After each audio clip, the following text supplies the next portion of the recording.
Chers amis, nous allons parler aujourd'hui d'un sujet pas particulièrement drôle, voire angoissant pour certains, mais de la plus haute importance tant pour les collectionneurs que pour les investisseurs, à savoir la conservation de vos mini-figurines dans le temps.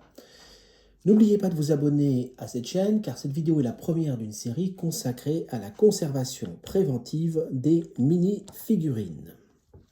Alors, si les scientifiques ont établi, à partir de Lego qu'ils ont retrouvé sur les plages, qu'il faudrait probablement plusieurs centaines d'années pour dissoudre une brique de Lego dans de l'eau de mer, et s'il y a de grandes chances aussi que vos mini-figurines vous survivent, il y a néanmoins de fortes probabilités pour qu'il ne faille pas attendre plus de 25 ans pour que vous voyez vos mini-figurines subir les premiers effets du temps, que ce soit par le biais de fissures, de craquures ou encore de décoloration.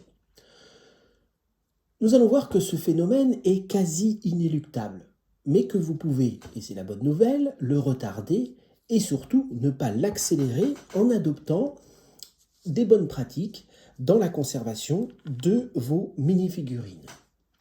Et ceci, bien évidemment, tout en pouvant en profiter, les afficher, sans avoir à nécessairement les mettre dans des sachets hermétiques et opaques.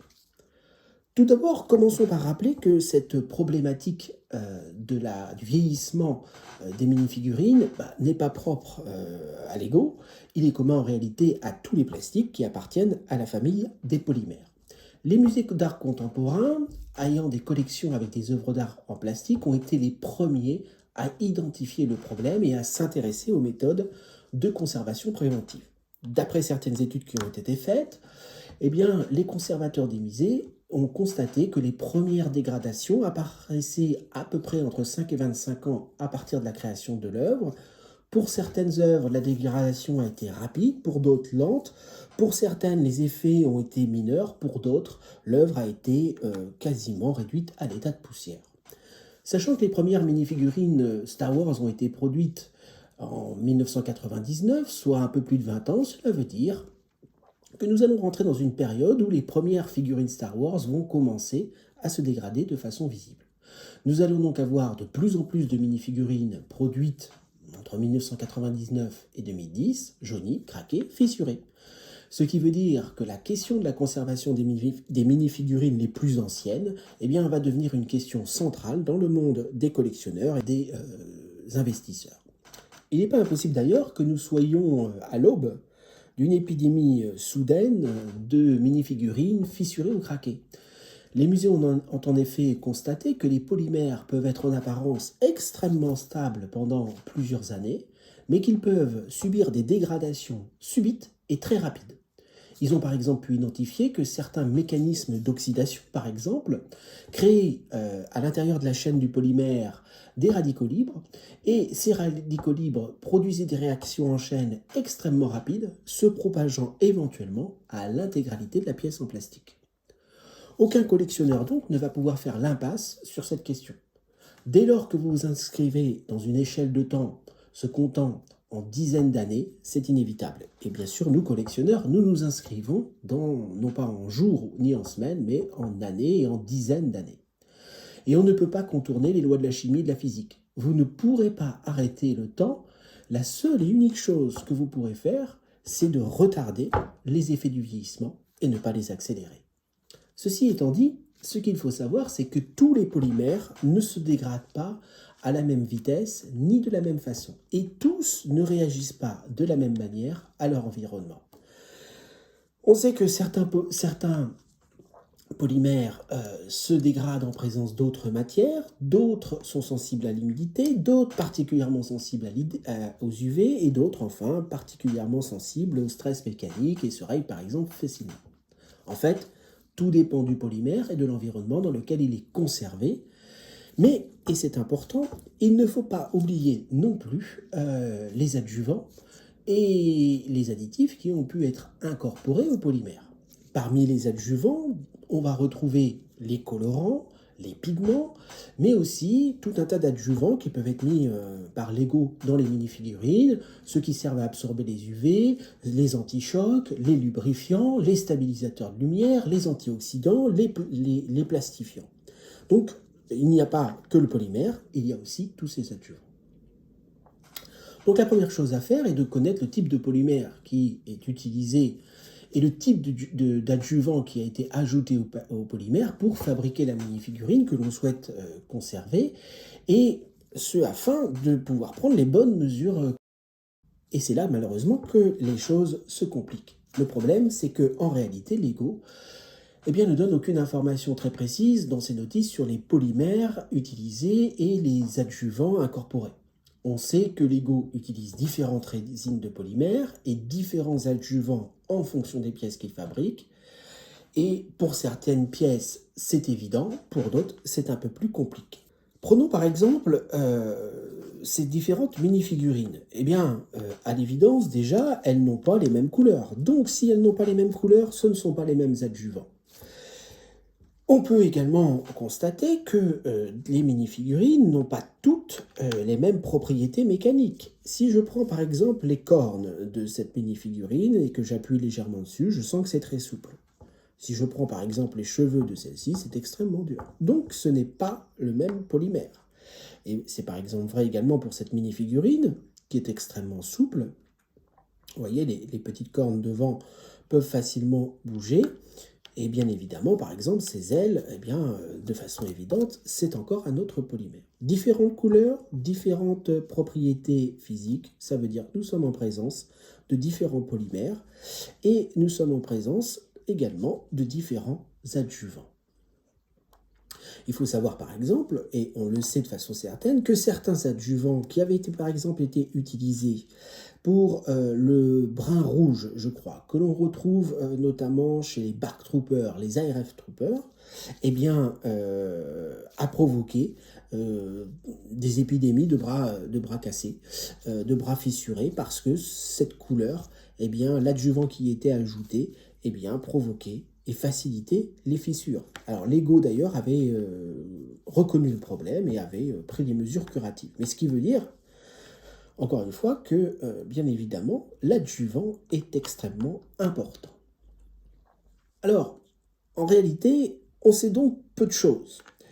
La seule chose que l'on peut présumer, c'est que, bien évidemment, Lego utilise le fameux ABS, acronylitrine butadiène styrène, qu'il est utilisé probablement pour beaucoup de pièces et beaucoup donc de mini-figurines, mais encore une fois, on ne peut nullement en faire une généralité, et ça ne nous dit rien de toute façon non plus sur les adjuvants qui sont ajoutés à nos mini-figurines. Alors bien sûr c'est dommage, mais on peut comprendre qu'il y a ici, on va dire, un espèce de conflit d'intérêts entre les secrets de fabrique de Lego et puis d'un autre côté les questions liées à la conservation patrimoniale de ces mini-figurines. La difficulté donc, et vous l'avez compris, c'est que pour prendre les bonnes mesures préventives, il va nous falloir agir dans un espèce de brouillard. Et donc, on va devoir adopter des stratégies de conservation préventive de nos mini-figurines qui ont l'intérêt de pouvoir s'appliquer à un maximum de polymères. Ce que l'on sait sur les polymères, c'est qu'ils sont sensibles à plusieurs choses. Ils sont sensibles tout d'abord à la chaleur. Les écarts de chaleur trop importants, si vous faites passer vos mini-figurines de moins 10 à plus 30, fréquemment, vous allez accélérer un certain nombre de phénomènes. Ils sont également sensibles à l'oxydation. Ils sont sensibles aux UV. Ils sont sensibles au stress mécanique. Qui n'a pas éventuellement un jour dans sa collection craqué un buste en le manipulant ou rayé une mini-figurine. Les mini-figurines sont également sensibles ou ce qu'on appelle les attaques biologiques. Alors ça peut être des insectes, il faut savoir qu'il y a des insectes qui s'attaquent aux polymères, mais je pense ici plutôt à toutes les huiles que vous pouvez avoir et qui vont venir se déposer sur la mini-figurine en agissant comme un contaminant et qui est susceptible ensuite de développer un certain nombre de moisissures qui elles-mêmes vont affecter votre dessin, les dessins qui sont sur la mini-figurine. Ces mini-figurines également sensibles à l'humidité. Les trop grandes variations d'humidité vont accélérer certains mécanismes de vieillissement de la mini-figurine. Donc, on le voit, ces mini-figurines, eh bien, elles sont sensibles à différents facteurs. Et puis bien sûr, ce qui peut affecter la qualité, enfin, le polymère, bah, c'est sa masse moléculaire initiale, c'est-à-dire la qualité du plastique qui a été utilisé pour fabriquer la mini-figurine, la qualité des adjuvants et puis la bonne combinaison entre le polymère et ses adjuvants pour éviter que se produisent des réactions indésirables dans le temps entre les différentes molécules. Donc faire une collection de Lego, vous l'avez compris, de Lego mini-figurines, ce n'est pas faire une collection de timbres, de pierres précieuses, de pièces de monnaie, c'est faire une collection avant toute chose de polymères et vous devez comprendre quelles sont les contraintes qui s'appliquent au polymère. Ceux qui auront réussi dans les prochaines années à conserver leurs mini-figurines dans de bonnes conditions auront des collections de très grande valeur et d'une très grande rareté. Là encore, comprenez bien une chose, on se situe dans une échelle de temps qui n'est pas les 2-3 prochaines années. Nous sommes en train de parler d'une échelle de temps qui éventuellement nous renvoie en 2050. Croyez-moi, en 2050, les personnes qui auront pu conserver ce type de mini-figurine par exemple celle-ci, qui va être très difficile à conserver en raison de la résine ou du polymère qui est utilisé pour la tête, qui est très particulier, eh bien, auront des mini-figurines, des collections qui auront une grande valeur. Ceux qui, au contraire, n'auront pas pris de précautions élémentaires, eh bien, se retrouveront avec des collections de mini-figurines fissurées, décolorées, et dont on va dire, la valeur intrinsèque sera forcément diminuée. La question la plus difficile pour nous autres collectionneurs, eh bien, c'est de trouver le bon compromis entre des mesures préventives un peu extrêmes. Je vais placer mes mini-figurines dans des sachets hermétiques, à l'abri de la lumière, à l'abri des UV, à l'abri de l'humidité, des variations de chaleur, etc., des variations de température, mais je n'en profite pas. Et puis, les afficher dans votre salon, dans votre chambre, peu importe l'endroit que vous choisirez, tout en ne les exposant pas justement à des variations de température, aux UVA, etc. Donc, trouver le bon compromis et l'objet des vidéos va justement être de, comment dirais-je, pouvoir essayer de voir quelles sont les bonnes pratiques en la matière. C'est vrai que les investisseurs, d'une certaine manière, sont moins concernés. Ils ne sont pas forcément, eux, intéressés par l'affichage des mini-figurines dans leur salon. Ce qui les intéresse, c'est de conserver la mini-figurine un temps suffisant pour qu'elle devienne plus rare et ou prenne de la valeur. Et donc, eux, ils peuvent éventuellement les mettre dans les sachets. Mais sachez que, et nous le verrons dans les prochaines vidéos, mettre des figurines dans un sachet pour les conserver dans le temps, c'est pas forcément la meilleure idée. Placer un polymère dans un sachet plastique à l'abri des UV, d'abord, n'empêchera pas la mini-figurine de jaunir. Ça a été prouvé dès 1999 par les conservateurs. Alors certes, ça va moins vite, on est bien d'accord, ça blanchit moins vite, mais ça ne va certainement pas l'empêcher. Le blanc, par exemple, cette mini-figurine, si je la conserve dans un sachet à l'abri des UV, elle va quand même jaunir et dans 50 ou 70 ans, elle sera plus jaune qu'elle ne l'est aujourd'hui.